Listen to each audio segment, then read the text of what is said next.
또한 공모 규모는 최대 4,009억을 모집하기 때문에 배정을 꽤나 많이 받을 수 있는 공모주라고 볼 수 있어요. 그런데 이번 공모는 구주 매출이 무려 80%나 차지하고 있습니다.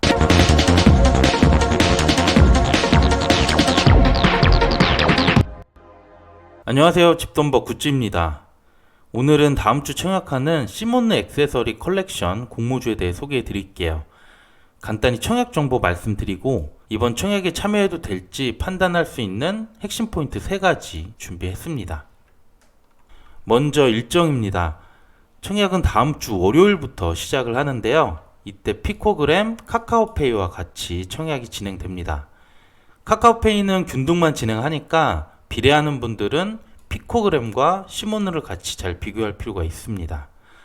중요한 수요 예측은 이번 주 목요일이나 금요일 중에는 나올 것으로 보고 있습니다. 마지막으로 환불은 다음 주 목요일에 받을 수 있기 때문에 이때 투입한 증거금은 지니너스 청약에 다시 활용을 할 수 있습니다. 그러면 모집 내용도 정리해 보겠습니다. 시몬느는 핸드백이나 지갑을 생산하는 업체인데요. 해외 브랜드 제품의 생산을 위탁받아서 공급하는 역할을 합니다. 공모 주식수는 837만 건이고요. 그중 25에서 30%를 일반 청약자에게 배정을 합니다. 또한 공모 규모는 최대 4,009억을 모집하기 때문에 배정을 꽤나 많이 받을 수 있는 공모주라고 볼 수 있어요. 주관사는 삼성, 미래, 한투 이렇게 3군데인데요. 삼성과 미래가 각각 40%로 많이 배정을 받습니다. 공모가 밴드는 39,200원에서 47,900원이고 유통 물량은 20%로 매우 적은 편입니다. 그 밖에 청약 한도도 말씀드릴게요. 먼저 최소 청약수는 10주, 그래서 증거금은 23만 9,500원이 필요합니다. 또한 증권사별 최고 한도는 삼성이 2만 500주, 그래서 증거금은 약 5억 원 정도고요.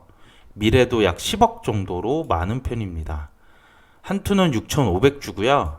증거금은 1.6억 정도이기 때문에 전반적으로 한도는 넉넉하다고 할 수 있어요. 그래서 지금까지 말씀드린 이 청약 정보들만 보면 꽤나 매력적인 공모주로 보입니다. 그럼 지금부터 이번 공모주 참여해도 될지 판단할 수 있는 핵심 포인트 3가지를 말씀드릴게요. 3, 4분 정도로 정리했으니까 끝까지 시청 부탁드리겠습니다. 첫 번째는 모집 방식인데요. 먼저 신주 매출과 구주 매출의 개념을 알아둬야 됩니다. 신주 매출은 이번 공모를 통해 신주로 발행하는 주식이 되겠는데요. 이를 통해 벌어들인 자금은 다시 회사로 들어가 재투자가 일어납니다. 회사 성장성에 도움이 되는 거죠. 그런데 구주 매출은 최대 주주나 투자조합이 보유한 지분을 이번 공모를 통해서 파는 거고요. 이 자금은 기존 주주의 주머니로 돌아가기 때문에 성장과는 전혀 상관이 없습니다. 그래서 구주 매출보다는 신주가 많아야 좋은 공모라고 할 수 있습니다. 그런데 이번 공모는 신주가 20%, 구주 매출이 무려 80%나 차지하고 있습니다. 결국 회사의 성장성보다는 기존 주주의 차익 실현을 위한 공모라고 볼 수 있는 것이죠. 그리고 이번 공모의 최대 수혜 기업은 현재 지분의 30%를 보유하고 있는 외국계 투자 기업입니다. 이들의 지분 대부분을 공모한다고 봐도 무방할 것 같습니다. 씁쓸하죠. 그럼 이렇게 안 좋은 것만 있느냐? 그건 아니고요. 유통 물량이 20%로 매우 적은 편이긴 합니다. 또한 공모주주만 상장일에 유통되기 때문에 이건 장점으로 볼 수 있겠습니다. 그런데 유통 제한 물량을 보면 최대 주주 포함 대부분이 의무 보유 기간을 6개월로 짧은 편입니다. 아까 투자회사도 나머지 물량을 3개월로 매우 짧게 갖고 있는데요. 상장일 물량은 적긴 하지만 그 이후 3개월부터는 매도 물량이 많이 나올 수 있다는 것이죠. 세 번째로 공모가의 적정성을 살펴보겠습니다. 시몬느는 토리버치나 마이클 코어스 같은 해외 브랜드 제품을 생산하고 있고요. 대부분이 핸드백이나 지갑 등 소형 가죽 제품입니다. 그리고 이번 공모가 산정을 위해 비교된 기업들이 이렇게 5개가 있고요. 이들의 PER이 30배 정도로 높은 수치를 반영을 했습니다. 그런데 이상한 점이 시몬느는 가방을 위주로 공급하는 업체인데 이 비교 기업들은 신발이나 의류를 생산하는 업체입니다. 정확한 비교가 되었을까라는 의문이 들었고요. PER도 너무 높은 게 아닌가라는 생각이 들어서 결국 국내 유사 기업을 제가 한번 다시 찾아봤습니다. 국내 핸드백 제조업체 순위를 보면 시몬느가 압도적인 점유율을 보여주고 있습니다. 그리고 2위 업체가 JS 코퍼레이션이라는 곳인데요. 이곳도 비슷한 해외 브랜드 제품을 공급하고 있기 때문에 비교가 적당할 것으로 보고 있습니다. 그럼 여기와 다시 한번 비교를 해볼게요. 올해 반기 실적을 갖고 비교를 해봤는데요. 매출액은 JS가 높기는 한데 영업이익이 시몬느가 2배가량 높습니다. 그리고 이번 공모가 기준으로 보면 시몬느가 시총이 최대 1.6조가 되고요. JS는 현재 상장되어 있어서 현 주가로 보면 2,874억 정도가 됩니다. 시몬느가 5배 정도 규모가 크다고 볼 수 있죠.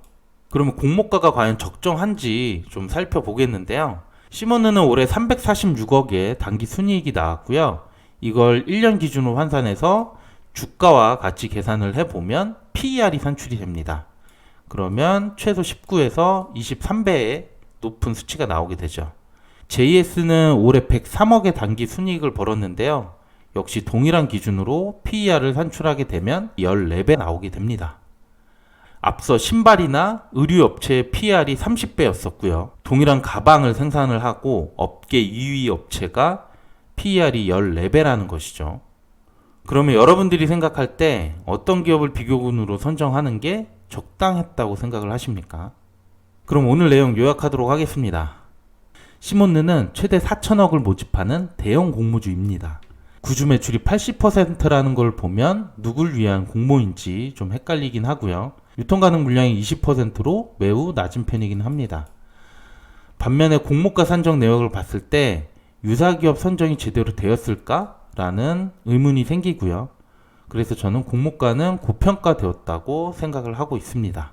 아직 수요 예측이 나오진 않았지만 현재로 보면 균등도 들어가기 부담스럽다고 생각하고 있고요. 이번 주에 수요 예측이 나오게 되면 다른 공모주들과 비교해서 영상 올리도록 하겠습니다. 오늘 제가 준비한 내용은 여기까지고요. 오늘도 내용이 괜찮았다면 구독과 좋아요 꼭 부탁드립니다. 감사합니다.